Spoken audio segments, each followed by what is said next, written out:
Salut tout le monde, je m'appelle Emily Knowles, bienvenue sur ma chaîne. Je suis ravie de vous retrouver après ces quelques semaines de vacances.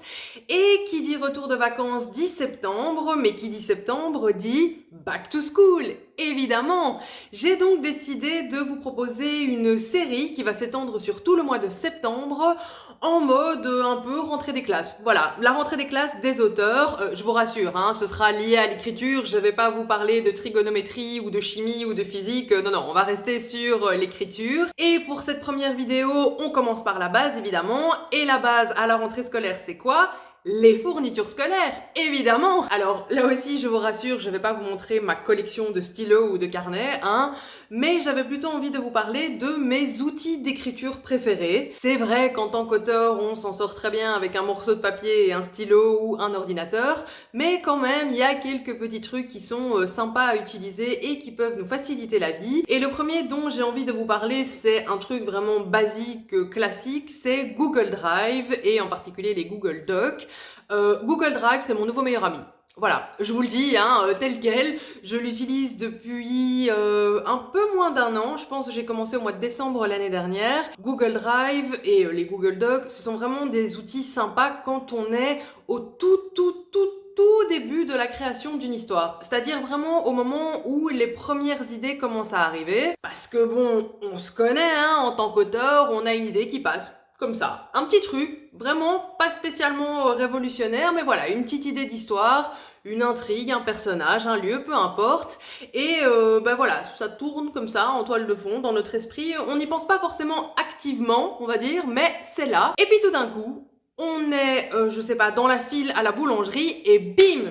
C'est là que tout d'un coup, la petite idée qu'on avait eue pour cette nouvelle histoire se met à exploser dans tous les sens et on a une inspiration de malade qui nous vient, on a plein d'idées qui fusent partout et pas de bol, on n'a ni notre super carnet dans lequel on note nos idées, ni notre ordinateur à portée de main pour commencer à noter des trucs. C'est là que Dieu merci, Google existe, il suffit d'attraper son smartphone, d'ouvrir Google Drive et de prendre le document Ma nouvelle histoire de dingue que vous aurez pris soin de créer auparavant pour commencer à rajouter toutes ces idées. C'est le premier outil dont j'avais envie de vous parler, Google Drive et Google Doc, parce que pour moi il est vraiment utile, il est accessible partout. Tout ce qu'on aura noté, je sais pas, dans la fameuse file à la boulangerie ou pendant qu'on est en train de cuisiner ou au milieu de la nuit, tout d'un coup, on a une inspiration, on a fait un rêve, on se dit « Ah ouais, ça pourrait bien aller dans mon histoire !» Bon, voilà. Il suffit d'avoir son téléphone sous la main et après on peut réaccéder à Google Drive sur son ordinateur si on a envie de transférer les notes sur notre ordinateur justement. Donc voilà, pour moi c'est vraiment un outil très utile et c'est pour ça que j'avais envie de vous en parler en premier. Le deuxième outil dont je voulais vous parler, c'est le logiciel Scrivener. Alors, Scrivener, c'est un logiciel d'écriture qui a vraiment été spécialement pensé et conçu pour les auteurs. Dans le sens où Scrivener, c'est juste de la bombe. C'est super bien fait, c'est vraiment hyper pratique pour travailler et ça nous permet en fait de centraliser tout ce dont on aurait besoin pour écrire notre roman à un seul endroit. Je m'explique.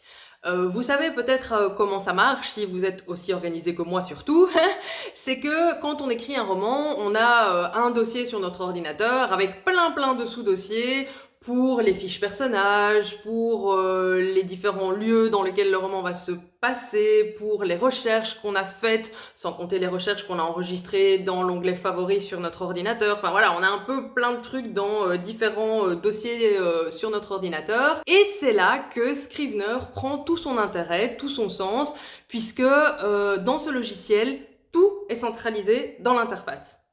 C'est-à-dire que vous avez votre texte, voilà, normal, sur un document, et puis vous avez une colonne de gauche dans laquelle, eh bien, vous avez accès à tous vos chapitres, toutes vos scènes si vous décidez de découper vos chapitres par scène aussi. Vous avez également accès à toutes vos fiches personnages, à toutes vos descriptions de lieux, à toutes les recherches dont vous pourriez avoir besoin. Vous pouvez les enregistrer dans Scrivener. Et l'intérêt, c'est que vous pouvez y accéder sans quitter votre texte. Si vous êtes en train d'écrire, vous êtes sur votre texte, voilà, et puis tout d'un coup, vous ne vous souvenez plus du nom de famille de tel personnage, plutôt que de devoir quitter votre texte, ouvrir un dossier, un sous-dossier, etc., il suffit d'aller dans la colonne de gauche, de récupérer sa fiche personnage Et comme l'écran peut être scindé en deux, vous ne devez même pas quitter votre texte, la fiche personnage va s'afficher en dessous, vous récupérez le nom de famille, vous refermez et vous continuez votre texte. Vraiment, Scrivener a été pensé pour faciliter la vie des auteurs de fiction, de non-fiction, peu importe.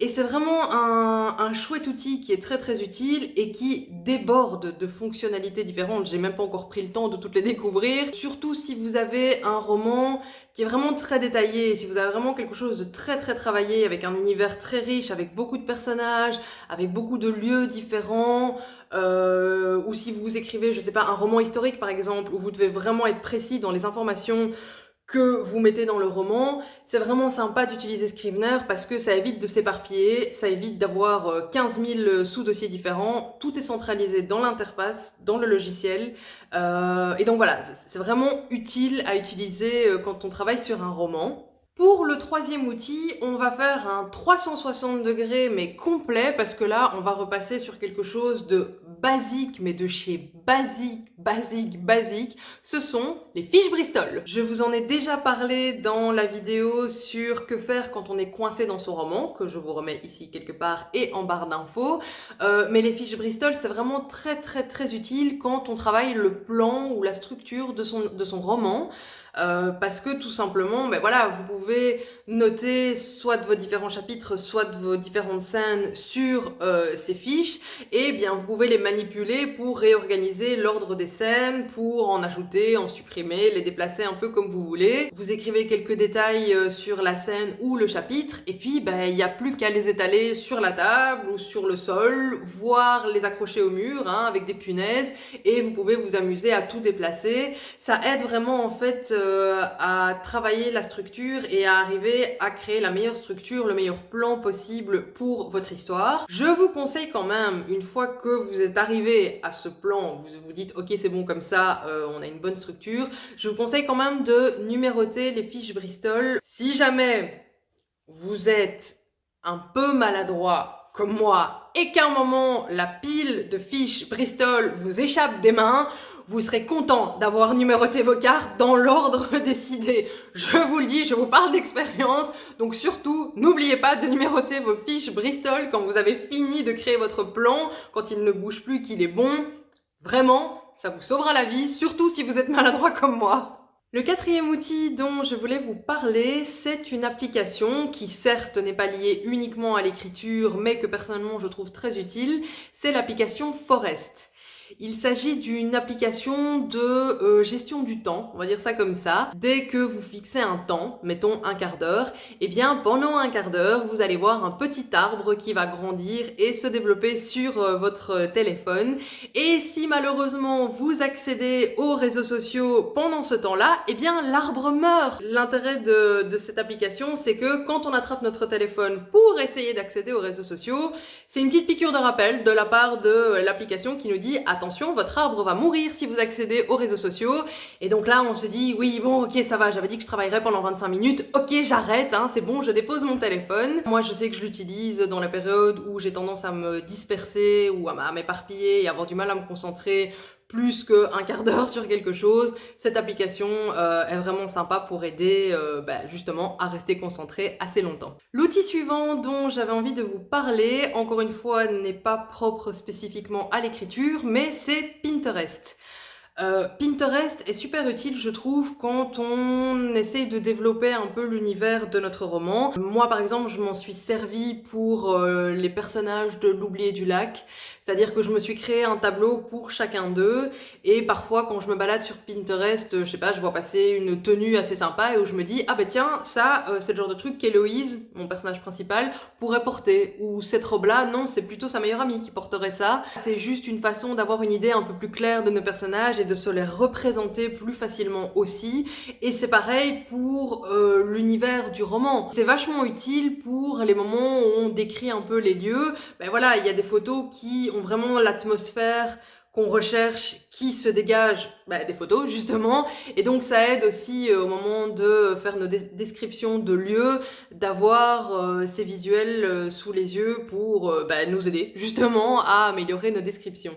Les outils dont je viens de vous parler sont ceux que moi j'aime utiliser. Bien entendu, il y en a d'autres. Et bien entendu, j'aimerais savoir quels sont vos outils d'écriture favoris. Donc n'hésitez pas à me laisser un commentaire sous la vidéo ou alors sur Facebook par exemple, ou un petit message sur Twitter ou sur Instagram. Ça fait toujours plaisir.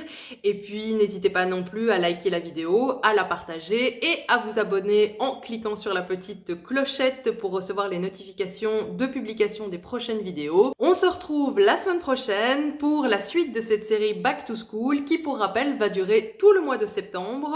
Et la semaine prochaine, on parlera... de quoi est-ce qu'on parlera? De manuels. Évidemment, pour retourner à l'école, il nous faut des manuels et des livres. C'est de ça qu'on parlera la semaine prochaine. Salut!